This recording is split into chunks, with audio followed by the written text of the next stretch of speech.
Here we go, everybody. NBA Strategy Show, Thursday, November 20th. We only have 4 games. It's the same slate on both sides. This is mostly going to be me setting the table because we have a lot of questions that we need answers to. So hit the like button, subscribe to the channel, hit the notification bell so you know when everything goes live. Then follow me on Twitter at Josh Engleman. First game up, Orlando and the Clippers. This one's probably the one we actually have the information we need in. Jalen Suggs is your most popular guy on DraftKings, 40% owned, 40% optimal. Got 32 minutes last time out. It seems like the minutes limit is over, which means this dude should probably be a bit more expensive than what he is. We're also seeing 30% ownership coming into Ivica Zubac and James Harden. There's no Kawhi Leonard. There's no Derrick Jones Jr. This team is dinged up. Bradley Beal obviously gone. So it's not surprising to see Zoo and Harden take on all of that ownership. I really like Zoo in this spot, just given the amount of playing time he's had lately. I'm expecting the same starting lineup from the Clippers. Doesn't have to be. That would be Kobe Sanders starting. He's getting a little bit of love at 4K, but nothing too crazy. We have this pack of 20% owned guys. Wendell Carter Jr., Bogdan Bogdanovic, Franz Wagner, Anthony Black to a degree. Most of that makes sense. Bogdanovic's minutes have been up lately. Wendell Carter Jr. just plays 30 every night.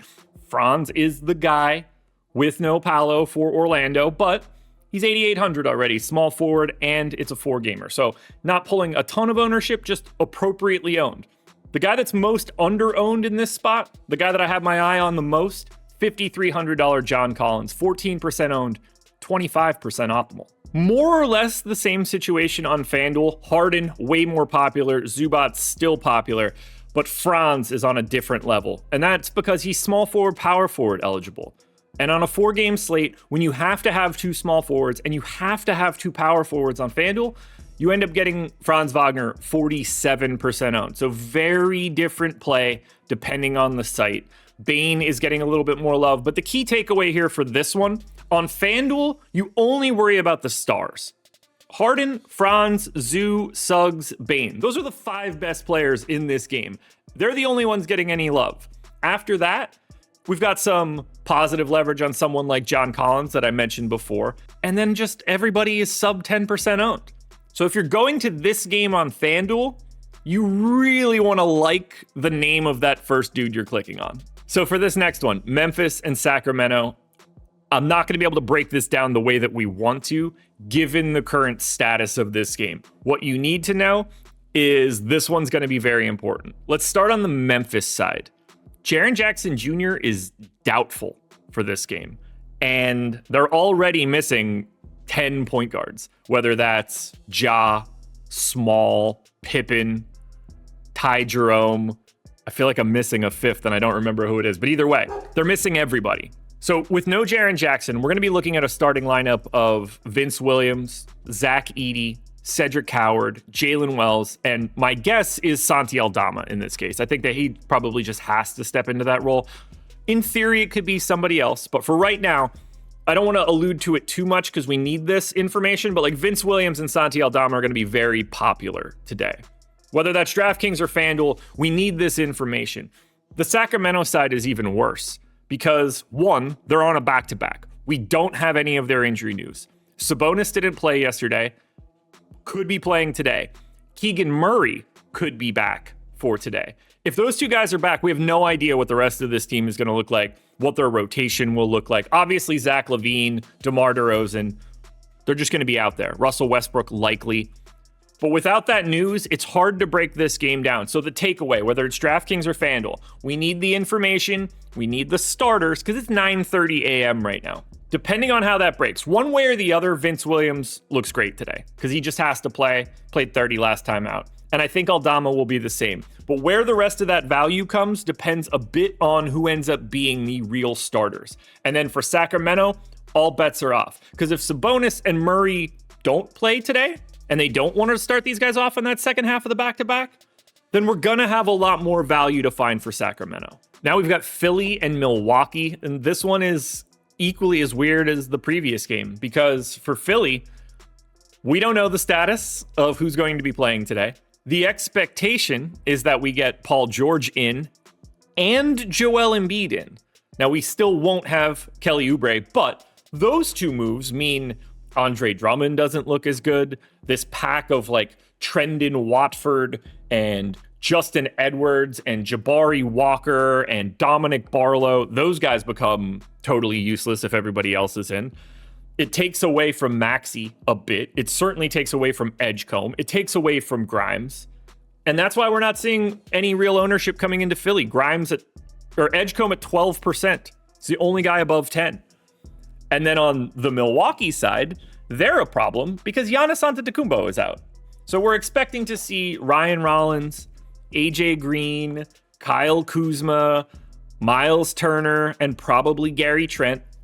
And that's creating a lot of love to Cole Anthony? Yeah, that makes sense. Cole Anthony loves to shoot. And without Giannis here, somebody's got to do it. So Anthony looks good. Ryan Rollins looks good. I think there's an easy path to wanting to get to your Kyle Kuzmas or Bobby Portises, but they're not getting any love right now. It's Anthony and it's Rollins, and to a lesser degree, it's Miles Turner. After that, I think there are a lot of very interesting GPP plays for Milwaukee, but none that stand out just from the data. More or less the same story, just a different order of names on the FanDuel side. Ryan Rollins is 36% owned. He looks a lot better than Cole Anthony on the FanDuel end.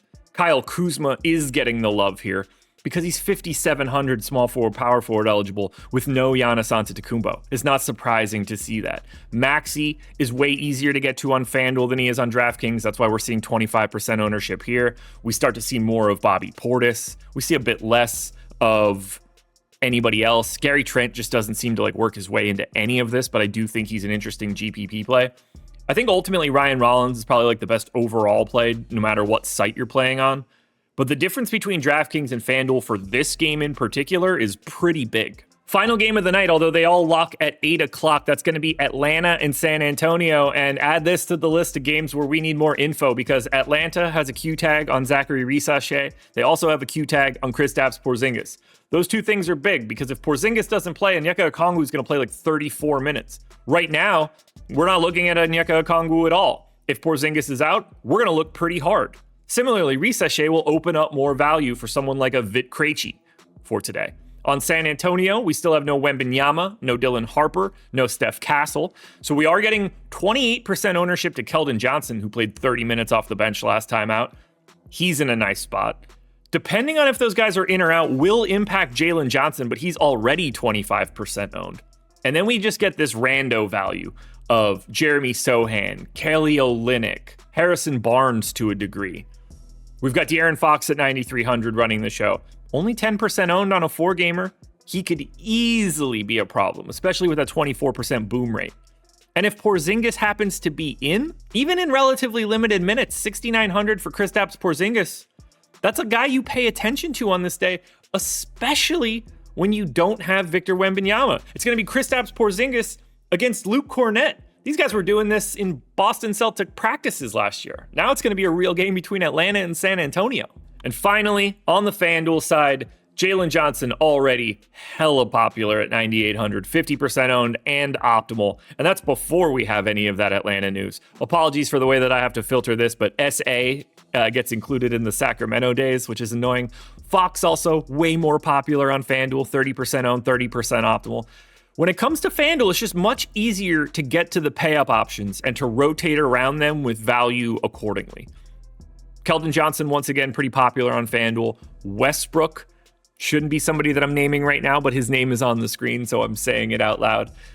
The biggest piece of everything here will be Kristaps Porzingis news. Because if he's in, we don't play Onyeka Okongwu in any way. We do play Porzingis, who's 20% owned and has power forward eligibility on FanDuel. But once we lose Porzingis, Onyeka Okongwu goes from uninteresting to very interesting. But for today, we have multiple back-to-backs and a ton of injury news to wait on. So what we see now might look very different by the time we get to live before lock.